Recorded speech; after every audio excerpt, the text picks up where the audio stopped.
Assalomu alaykum qadrli tomoshabinlar, kanalimizga xush kelibsiz. Bugun sizlarga juda ham muhim, hayotiy ahamiyatga ega bo'lgan bir masalani tushuntirib bermoqchiman. Bilaman, hozirgi kunda aksborot okimi juda katta, vaqtingiz esa qimmatli, shuning uchun ortiqcha kirishi so'zlariga vaqtingizni sarflamayman. To'g'ridan to'g'ri asosiy muammoga o'taman. Agar siz o'zingizni o'zi band kelgan shaxs bo'lsangiz, kichik tadbirkorlik bilan shug'ullansangiz, balki frilanser bo'lib ishlasangiz yoki oddiygina bo'sh turgan mulkingizni, masalan, kvartirangizni ijaraga bergan bo'lsangiz, unda siz uchun juda jiddiy yangiliklar mavjud. Bu yangiliklar moliyaviy barqarorligingizga bevosita ta'sir qiladi va noto'g'ri harakatlaringiz oqibatida sezilarli moliyaviy yo'qotishlarga olib kelishi mumkin. Shuning uchun eslashingizni so'rayman, bir maygacha siz qator muhim choralarni ko'rishingiz shart. Bu video tom ma'noda har biringizga tegishli, chunki bu o'zgarishlar minglab, balki millionlab insonlarning kundalik hayotiga, daromadlariga va shaxsiy byudjetlariga ta'sir qilmoqda. Agar siz bu videoni oxirigacha ko'rmasangiz va undagi tavsiyalarga amal qilmasangiz, bir maydan keyin jiddiy jarimalar yoki kutilmagan soliqlarga duch kelishingiz ehtimoli juda yuqori. Shuning uchun iltimos hoziroq kanalimizga obuna bo'ling. Bu videoga like bosing va do'stlaringizga, oila a'zolaringizga ham ulashing, chunki bu ma'lumot hammaga yetib borishi kerak.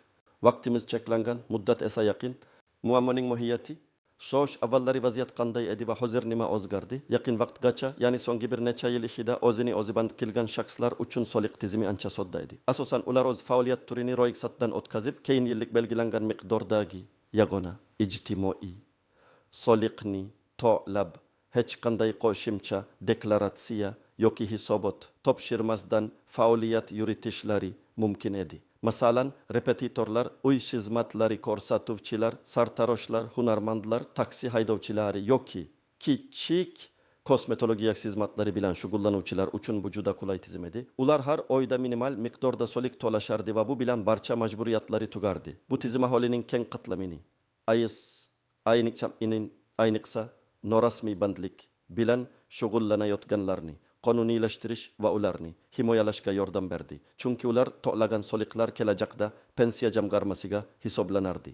Suddi shunday o'z mulkini, masalan, kvartirasini yoki garajini ijaraga berayotgan shaxslar uchun ham soliq hisoblash va to'lash tizimi mavjud edi. Ular odatda o'z daromadlarini ijaradan oladigan yillik deklaratsiyada ko'rsatishlari va undan belgilangan foizda, masalan, 17% yoki 15% daromad soligini to'lashlari kerak edi. Bu ham nisbatan tushunarli va oddiy tizim hisoblanardi. Ko'plab odamlar esa umuman ijaradan olgan daromadlarini hech qayerda ko'rsatmasdan faoliyat yuritishardi.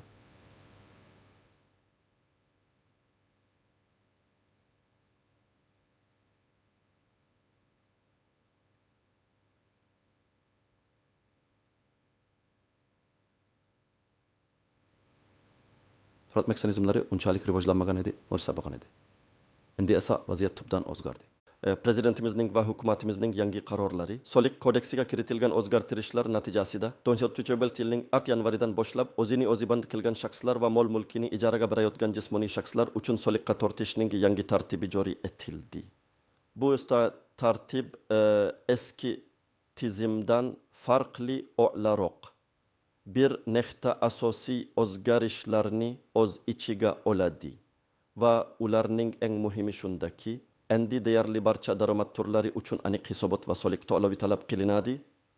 Asosiyasi avvalgi yagona ijtimoiy soliq o'rniga endi aylanma soliq yoki jismoniy shaxslardan olinadigan daromad soligining soddalashtirilgan shakli joriy etilmoqda.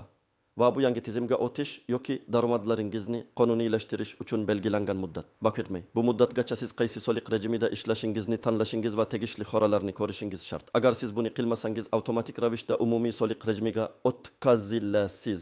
Bu esa siz uchun ancha og'ir moliyaviy yuk bo'lishi mumkin. Umumiy rejimda soliq stavkalari yuqoriroq, hisobot topshirish esa murakkabroq. Shuning uchun bu masala siz uchun ayniqsa dolzarb. Asosiy qismim bir, nimalarni bilishingiz kerak, kimlar savotir olishi kerak va kimlar yo'q. Keling, bu yangi qoidalarni batafsil tahlil qilaylik. Avvalo kimlar uchun bu o'zgarishlar muhimligini aniqlab olaylik. Kimlar savotir olishi kerak? Birinchi navbatda o'zini o'zi band qilgan shaxslar. Agar siz avvallari o'zingizni o'zi band qilgan shaxs sifatida ro'yxatdan o'tkazgan bo'lsangiz va har oyda minimal ijtimoiy soliq to'lagan bo'lsangiz, endi siz uchun vaziyat o'zgardi. eski qonunlarga muvofiq ko'plab o'zi band qilgan shaxslar daromadlari qanday bo'lishidan qat'iy nazar faqatgina ushbu yagona ijtimoiy soliqni to'lab faoliyat yuritishlari mumkin edi. Masalan, Toshkent shahrida yashovchi bir repetitor ayolni olaylik. U bir necha yildan beri matematikadan dars beradi. Har oyda 300 bin so'm atrofida yagona ijtimoiy soliq to'lab kelardi. Uning yillik daromadi 50 million so'mga yaqinlashardi. Yangi qoidalarga ko'ra u endi bu tizimda qola olmaydi. Unga yangi soliq rejimi, ya'ni aylanma soliq to'lovchisi bo'lish taklif etiladi. Agar u yahtimaygacha bu rejimi tanlamasa, avtomatik ravishda jismoniy shaxslar daromad soligini to'lovchisi sifatida umumiy rejimga o'tkaziladi. Bu esa uning uchun soliq yukini sezilarli darajada oshiradi. Chunki umumiy rejimda soliq stavkasi yuqoriroq va har chorakda deklaratsiya topshirish shart bo'ladi. Masalan, hozir u 100 so'm atrofida yagona soliq to'layotgan bo'lsa, umumiy rejimda uning 50 million so'm daromadidan 12% daromad soligi, ya'ni 6 million so'm soliq to'lashi shart bo'ladi. Bu esa uning uchun katta farq. Shuning uchun bu ayol yatirmaygacha o'zining soliq rejimini o'zgartirishi, ya'ni aylanma soliq to'lovchisi sifatida ro'yxatdan o'tishi zarur. Aylanma soliq stavkasi odatda ancha past bo'ladi. Masalan, 4% yoki 6%. Bu uning uchun ancha foydali bo'ladi. Ikkinchi toifa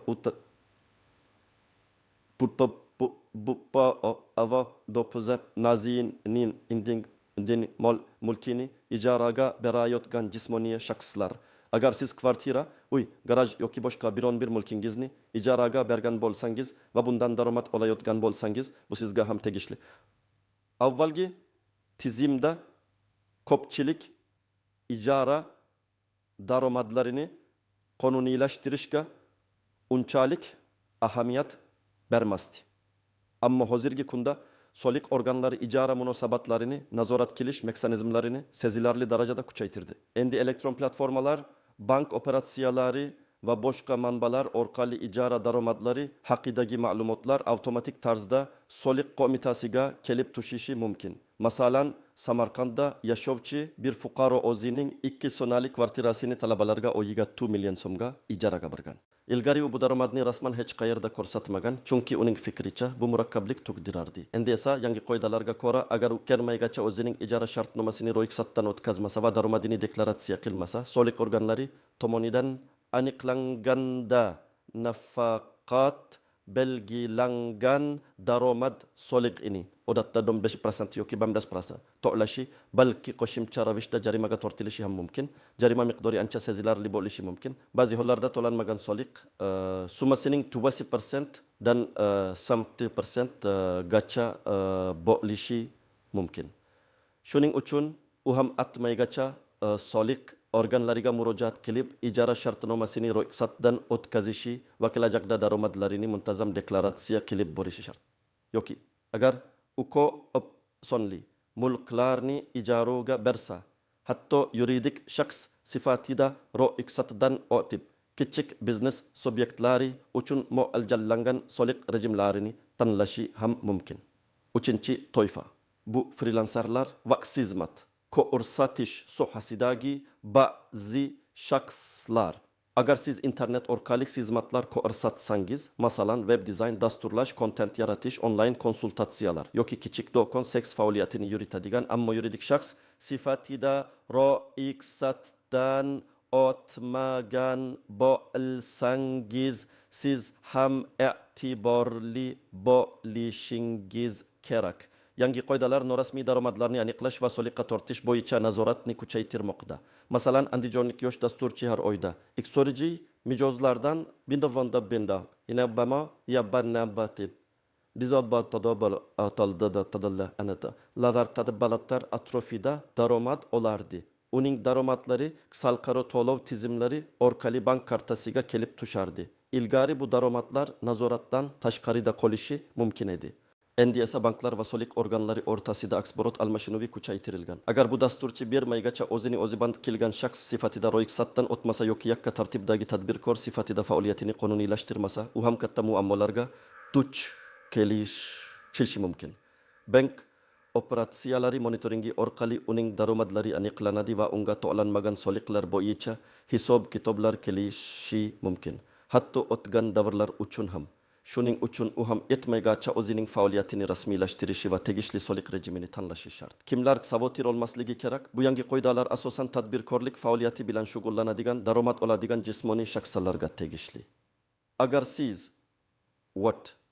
faqatgina maoshli ishchi bo'lsangiz va daromadingiz faqatgina ish beruvchi tomonidan to'lanadigan oylik maoshdan iborat bo'lsa, bunday holda sizning soliqlaringizni ish beruvchingiz o'zi hisoblaydi va davlat byudjetiga o'tkazadi. Mesela ular müttejet sak başqideje manan tejestije naman matvatun. Person hech qanday qo'shimcha deklaratsiya yoki majburiyat yo'q.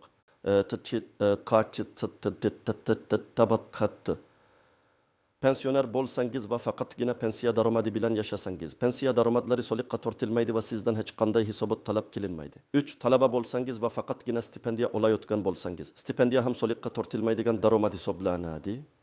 4. Davlat tomonidan beriladigan nafaqalar, moddiy yordamlar yoki ijtimoiy to'lovlarni olayotgan bo'lsangiz, bu turdagi daromadlar ham soliqqa tortilmaydi va sizdan hech qanday qo'shimcha harakat talab qilinmaydi. 5.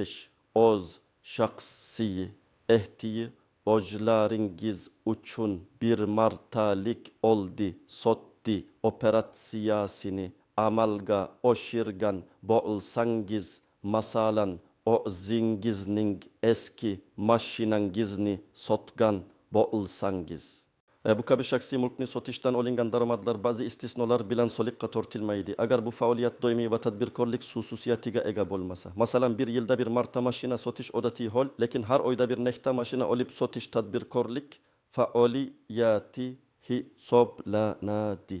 6.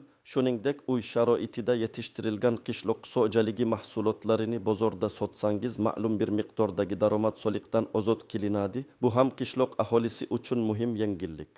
Biroq, agar sizda shu toifalarga tegishli bo'lgan daromad manbalaridan tashqari, boshqa daromad manbalari, masalan, ijaradan, xizmat ko'rsatishdan, freelansdan bo'lsa, unda yuqoridagi masalalar sizga ham tegishli bo'ladi va siz bir maygacha tegishli xoralarni ko'rishingiz shart. Asosiy qism 2. Qoidalardagi istisnolar, tuzoqlar va nozik jihatlar. Bu yangi qoidalarda ba'zi istisnolar, e'tibordan chetda qoldirmaslik kerak bo'lgan nozik jihatlar va yashirin tuzoqlar ham mavjud. Ularni bilish sizni kutilmagan muammolardan qutqarishi mumkin. Istisnolar: 5. Aylanma soliqning minimal chegarasi. Odatda agar sizning yillik daromadingiz ma'lum bir minimal chegaradan past bo'lsa, masalan, 100 million so'mga qadar, siz aylanma soliq to'lovchisi bo'lishga majbur emassiz va ba'zi hollarda avvalgi tartibda qolib, yagona ijtimoiy soliqni to'lashda davom etishingiz mumkin. Ammo bu istisno barcha faoliyat turlariga ham tegishli emas. Aynan qaysi faoliyat turlariga tegishli ekanligini soliq kodeksining tegishli moddalaridan tekshirish kerak. Masalan, agar siz kichik hunarmand bo'lsangiz va sizning yillik daromadingiz 50 million so'mdan oshmasa, siz hali ham o'zingizni o'zi band qilgan shaxs maqomida qolib, yagona ijtimoiy soliq to'lashingiz mumkin. Ammo agar daromadingiz ushbu chegaradan oshsa, avtomatik ravishda aylanma soliq to'lovchisi bo'lishingiz shart. Bu chegaralar doimiy ravishda o'zgarishi mumkin. Shuning uchun eng so'nggi ma'lumotlarni soliq organlaridan yoki rasmiy veb-saytlardan olish muhim. 2. Ma'lum faoliyat turlari. Ba'zi faoliyat turlari uchun soliqqa tortishning o'ziga xusus shartlari mavjud. Masalan, qishloq xo'jaligi mahsulotlarini yetishtiruvchilar uchun soliq imtiyozlari mavjud bo'lishi mumkin. Yoki IT sohasidagi ba'zi xizmatlar uchun alohida soliq rejimlari joriy etilgan bo'lishi mumkin. Masalan, IT park rezidentlari uchun soliq stavkalari ancha past. Agar siz ushbu toifaga kiruvchi faoliyat bilan shug'ullanayotgan bo'lsangiz, o'zingizga tegishli istisnolarni aniqlash uchun chuqurroq o'rganishingiz zarur. Tuzoqlar va nozik jihatlar. Daromadni noto'g'ri baholash. Ko'pchilik o'zining real daromadini to'g'ri hisoblamasligi mumkin. Masalan, freelanserlar iqtisodiy mijozlardan olgan daromadlarini hisoblashda ba'zan qisatoliklarga yo'l qo'yishadi. Bank hisob varagingizga tushgan har bir so'm daromad hisoblanadi. Agar siz o'zingizning xizmatlaringiz uchun har oyda $500 olsangiz,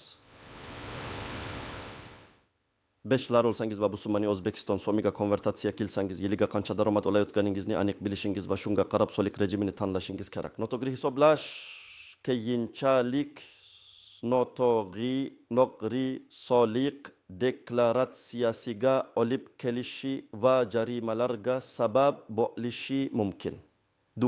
Hujjatlarning to'g'ri rasmiylashtirilmasligi, ayniqsa mulkni ijaraga berayotgan shaxslar uchun ijara shartnomasini to'g'ri rasmiylashtirish va soliq organlarida ro'yxatdan o'tkazish juda muhim. Ba'zilar shartnomani og'zaki tuzishi yoki oddiy qog'ozda yozib, notarial tasdiqlatmasdan ishlatishi mumkin. Bu esa yuridik kuchga ega emas va soliq organlari uchun qonuniy dalil bo'lolmaydi. Shartnoma yozma shaklda tuzilishi, unda ijara muddati, to'lov miqdori, tomonlarning majburiyatlari aniq ko'rsatilishi va elektron shaklda soliq qo'mitasi veb-saytida ro'yxatdan o'tkazilishi shart. Agar siz ijara shartnomasini ro'yxatdan o'tkazmasangiz, soliq organlari o'z monitoringlari asosida sizga soliq hisoblaydi va bu sizning manfaatingizga xizmat qilmasligi mumkin. Masalan, ular ijara narxini bozor narxida baholashi mumkin. Siz esa aslida undan kamroq pul olgan bo'lishingiz mumkin. Vaqtni cho'zish va e'tiborsizlik eng katta tuzoq bu. Muddatni o'tkazib yuborish. O'tmaygacha o'zingizning soliq rejimingizni tanlashingiz va tegishli hujjatlarni rasmiylashtirishingiz shart. Agar siz bu muddatni o'tkazib yuborsangiz, yuqorida aytib o'tganimizdek, siz avtomatik ravishda umumiy soliq rejimiga o'tkazilasiz. Umumiy rejimda soliq stavkalari ancha yuqori bo'ladi. Masalan, 20 million so'm daromad uchun aylanma soliq 4 million so'm bo'lishi mumkin. Umumiy rejimda esa 12 million so'm daromad soligi. Bu esa moliyaviy jihatdan sizga katta zarar. Bundan tashqari umumiy rejimda har chorakda soliq hisobotlari topshirish talab etiladi. Bu esa buxgalteriya bilimlari yoki mutaxassis xizmatlarini talab qiladi, qo'shimcha xarajatlarga olib keladi bu. 4. Manbalarni noto'g'ri talqin qilish. Ba'zi odamlar ijtimoiy tarmoqlardagi yoki norasmiy manbalardagi ma'lumotlarga tayanib noto'g'ri xulosalar chiqarishlari mumkin. Har doim rasmiy manbalarga, ya'ni soliq qo'mitasining rasmiy web saytiga, soliq organlarining hududiy bo'limlariga yoki malakali soliq maslahatchilariga murojaat qilish kerak. Soliq qonunchiligi tez o'zgarib turadi va eski ma'lumotlar bugungi kunda dolzarb bo'lmasligi mumkin.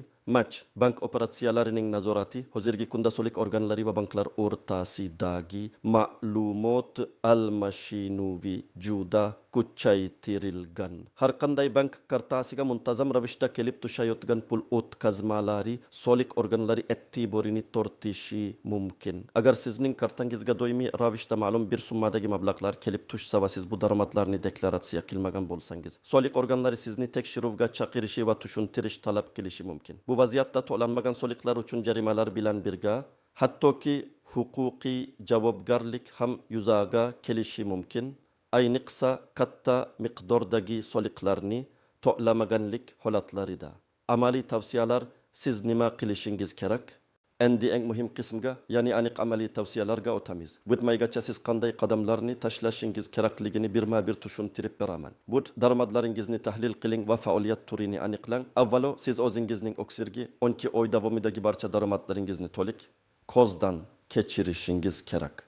Siz kimdan, qancha va qanday maqsadlarda pul olgansiz? Bu daromadlar oylik maoshmi, pensiyami, stipendiyami yoki ijara daromadlari? Xizmat ko'rsatishdan olingan pullarmi, freelans ishlardan kelgan mablag'larmi? Barcha daromad manbalarini aniq belgilab oling. Agar sizda bir nechta daromad manbai mavjud bo'lsa, ularning har birini alohida hisoblang. Masalan, siz bir vaqtning o'zida hamma o'shalli ishchi bo'lishingiz, ham kvartirangizni ijaraga berishingiz, ham bu o'sha vaqtingizda repetitorlik xizmatini ko'rsatishingiz mumkin. Bu holatda sizning maoshingizdan soliqni ish beruvchi to'laydi, ammo ijara va repetitorlikdan olingan daromadlar uchun siz o'zingiz tegishli choralar ko'rishingiz kerak bo'ladi. Har bir daromad turining yillik miqdorini aniqlash juda muhim. Soliq organlarining rasmiy web saytini o'rganing. O'zbekiston Respublikasi Davlat soliq qo'mitasining rasmiy web saytiga soliq.uz kiring. Bu yerda siz barcha kerakli ma'lumotlarni topishingiz mumkin. Ayniqsa o'zi bandi qilgan shaxslar uchun va mulkni ijaraga beruvchi jismoniy shaxslar uchun bo'limlarini diqqat bilan o'rganing. Bu bo'limlarda yangi soliq rejimlari, ularning shartlari, soliq stavkalari va kimlar ulardan foydalanishi mumkinligi haqida batafsil ma'lumotlar berilgan. Shuningdek, soliq qonunchiligidagi yangiliklar bo'limiga ham e'tibor qarating, chunki unda so'nggi o'zgarishlar e'lon qilinadi. Qaysi soliq rejimi sizga mos kelishini aniqlang. Sizning daromadlaringiz va faoliyat turingizga qarab ikki asosiy variant mavjud bo'ladi. ATTT yazapta samas sezam tajaramatta aylanma soliq to'lovchisi bo'lish agar sizning yillik daromadingiz ma'lum bir chegaradan, odatda 1 milliard so'mdan oshmasa va sizning faoliyatingiz belgilangan turdagi xizmat ko'rsatish yoki ishlab chiqarishdan iborat bo'lsa, aylanma soliq siz uchun eng maqbul variant bo'lishi mumkin. Aylanma soliq stavkasi odatda 4% yoki 6% atrofida bo'ladi va bu umumiy rejimga nisbatan ancha past. Bu rejimda hisobot topshirish ham soddaroq. B. Umumiy soliq rejimida qolish. Agar siz yuqori daromadli faoliyat bilan shug'ullansangiz, yillik aylanma 1 milliard so'mdan oshsa yoki sizning faoliyat turishingiz aylanma soliq to'lovchisi bo'lishga imkon bermasa, unda siz umumiy soliq rejimida qolishingiz kerak bo'ladi. Bu holda siz jismoniy shaxslardan olinadigan daromad soligini odatda 12% yoki 15% to'laysiz va har chorakda deklaratsiya topshirishingiz shart. Bu rejim ko'proq buxgalteriya bilimlari va hujjat yuritishni talab qiladi. 4. Soliq qo'mitasi sayti orqali ro'yxatdan o'ting yoki murojaat qiling. O'zingizga mos soliq rejimini tanlaganingizdan so'ng siz tegishli ro'yxatdan o'tish yoki ariza topshirish jarayonini boshlashingiz kerak. Buni soliq qo'mitasining soliq mobil ilovasi orqali may soliq uz shaxsiy kabineti orqali yoki bevosita hududiy soliq inspeksiyasiga borib amalga oshirishingiz mumkin. Agar siz o'zingizni o'zi band qilgan shaxs bo'lsangiz va aylanma soliq to'lovchisi bo'lishni istasangiz, may soliq tuza saytiga kirib, shaxsiy kabinetingizda aylanma soliq to'lovchisi bo'lishga ariza bo'limini toping va elektron shaklda arizani to'ldirib yuboring. Bu jarayon nisbatan sodda va ko'p vaqt olmaydi. Agar siz mulkini ijaraga berayotgan bo'lsangiz, ijara shartnomasini elektron shaklda soliq organlarida ro'yxatdan o'tkazishingiz shart. Buning uchun may soliq uz saytida mol mulkni ijaraga berish shartnomasini ro'yxatdan o'tkazish xizmatidan foydalanishingiz kerak. Shartnomani to'ldirishda barcha ma'lumotlarni, jumladan ijara muddatini, to'lov miqdorini, tomonlar haqidagi ma'lumotlarni aniq kiritishingiz lozim. Agar shartnoma notarial tasdiqlangan bo'lsa, uning rekvizitlarini ham kiritish kerak bo'ladi. 5. Kerakli hujjatlarni tayyorlang. Odatda sizga pasportingiz, INN, JSHIR raqamingiz, bank karta ma'lumotlaringiz agar mavjud bo'lsa va faoliyat turini tasdiqlovchi ba'zi hujjatlar, masalan ijara shartnomasi kerak bo'lishi mumkin. Jarayonni boshlashdan oldin barcha zarur hujjatlarning elektron nusxalarini yoki skaner qilingan variantlarini tayyorlab qo'yish maqsadga muvofiq hududiy soliq inspeksiyasiga murojaat qilganingizda esa asl nusxalar ham kerak bo'lishi mumkin. Soliq inspeksiyasiga murojaat qiling. Agar elektron yo'l bilan qiyinchilikka duch kelsangiz, agar siz yuqoridagi amallarni elektron yo'l bilan bajarishda qiyinchiliklarga duch kelsangiz yoki biron bir savolingiz bo'lsa, hech ikkilanmasdan yashash joyingizdagi yoki faoliyat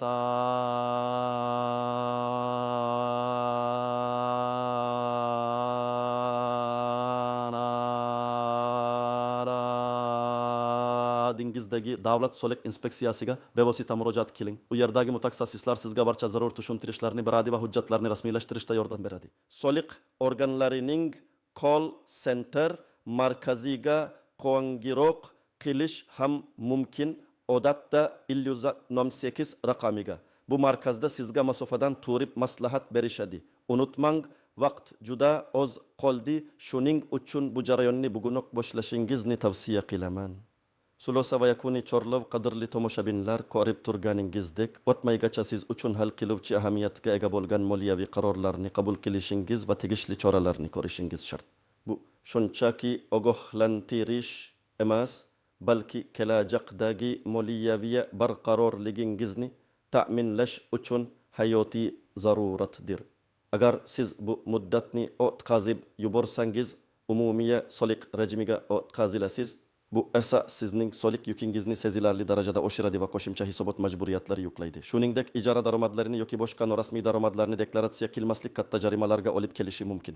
Umid qilamanki, bu video sizga barcha savollaringizga aniq javob berdi va nima qilishingiz kerakligini to'liq tushuntira oldim. Bu ma'lumotlar siz uchun foydali bo'lganiga ishonaman. Shuning uchun iltimos ushbu video ostida o'z fikrlaringizni yozib qoldiring. Agar sizda hali ham savollar qolgan bo'lsa, ularni izohlarda yozing. Men yoki jamoamiz sizga javob berishga harakat qilamiz. Videoni foydali deb bilgan bo'lsangiz, albatta like bosing va do'stlaringizga, oila a'zolaringizga yuboring. Chunki bu ma'lumot har bir inson uchun juda muhimdir. Kanalimizga obuna bo'lishni unutmang. Shunda kelajakda ham bunday dolzarb va hayotiy ahamiyatga ega bo'lgan ma'lumotlardan xabardor bo'lib turasiz. Keyingi videolarda ko'rishguncha o'zingizni ehtiyot qiling.